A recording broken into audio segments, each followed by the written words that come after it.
Canada's intelligence agency is raising possible red flags over Alberta's upcoming October referendum. Alberta's NDP leader has shared a letter over social media that he received after reaching out to the Canadian Security Intelligence Service directly. In the letter, CSIS Director Dan Rogers says that democratic events such as the upcoming referendum could create the conditions foreign actors seek to exploit. Naheed Nenshi is the Alberta NDP leader, and he joins me now. Thank you very much for taking the time to speak with us. What stood out to you in this letter, and why did you decide to go public with it? Well, we had asked CSIS about 6 to 8 weeks ago to give Albertans, not just me, give Albertans a little more information on whether they considered foreign interference in this referendum a threat and what they were doing about it.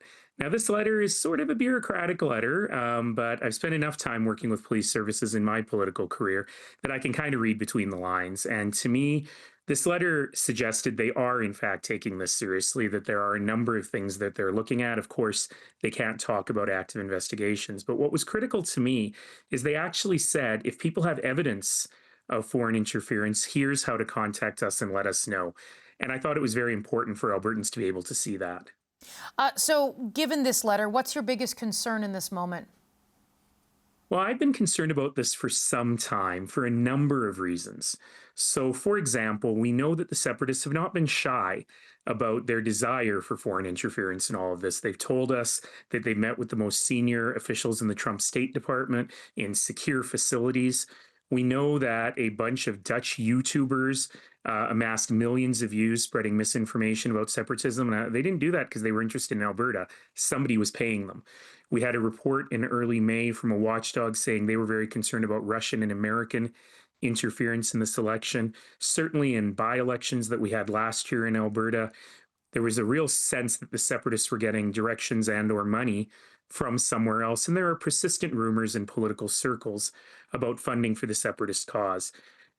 On top of all of that, of course, there was a giant data breach, I think the largest in Canadian history, where we now know that some Albertans' voting information, which includes their address and personally identifying information, was available on a U.S. server affiliated with some far-right movements in the United States for up to a year.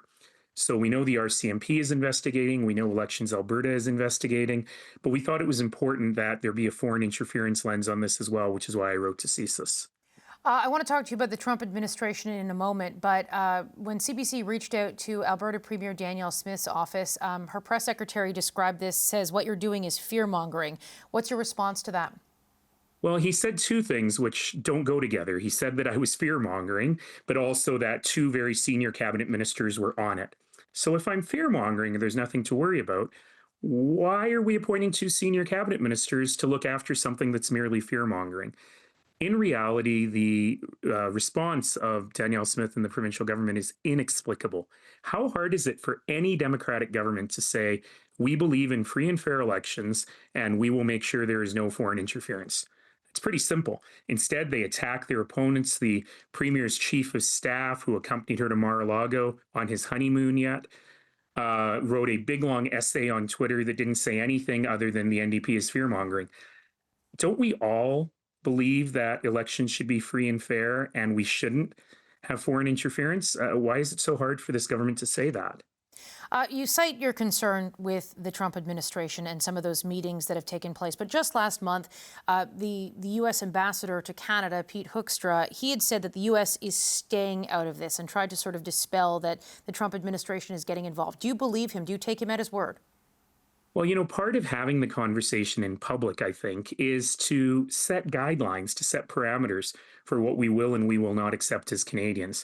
So certainly when the Treasury Secretary was talking about Alberta independence, when a random congressman from Tennessee who shouldn't even know where Alberta is was talking about Alberta independence, but that guy is very close to Trump, this is a very different message that the ambassador is now sending. So I'll take the ambassador at his word, but I'll say certainly I wish they had stayed out of it from the beginning, and I certainly hope they continue to stay out of it. One thing I will mention, normally when I'm not filling in this job, I'm a correspondent based in the U.S., and it has come up multiple times when I am reporting in particularly Republican communities. I'll mention that I'm a Canadian reporter, and they'll talk about two things. One, they'll talk about the convoy that happened in Ottawa, and number two, the protest there. Number two, they will talk about Alberta, and they'll talk about the Alberta separatist movement. But I will say, I believe it's because of coverage that does exist in sort of right-wing media circles in the United States. One gentleman I interviewed referred to Albertans as snow Texans, and he welcomed any sort of movement toward independence. Now, these are just anecdotal that's just one anecdotal instance that I can recall just based on my reporting out of the United States. But given that this is getting some attention and that some people within, right-wing circles, conservative movements in the United States, what do you make of that? Well, first of all, I should say, Katie, thank you for your reporting, because that's been a lot of what we've been going on here. But I'm not surprised at all to hear that people who are not affiliated with the administration are nonetheless affiliated with the movement. The sort of far-right extremist movement has become borderless, from Hungary to the UK to the United States to Canada. We've seen that, and you've reported on it over the last decade or so. So that doesn't actually surprise me. Danielle Smith and her government listen to the same podcasts that a lot of folks in the US are listening to. Heck, Danielle Smith went down to Florida spending taxpayer money to raise money for one of those podcasters, Ben Shapiro. I should say she raised money with Ben Shapiro for a right-wing organization in the United States called PragerU. So it's not surprising to me that this is borderless, and that's fine. We've always had borderless conversations. The issue is, as long as folks who are not able to vote in Alberta, folks who are not part of the Canadian conversation, not interfering in the election, that's my primary concern today with CSIS. I'm concerned about movement for many other reasons. I think it is fundamentally un-Albertan and un-Canadian, a lot of the things that are going on. I think it is fundamentally dangerous to have a premier, which is very, very different than the context in Quebec, for example. Here, we have a premier for whom separatism is not any bigger than it's ever been. If anything, it's shrinking.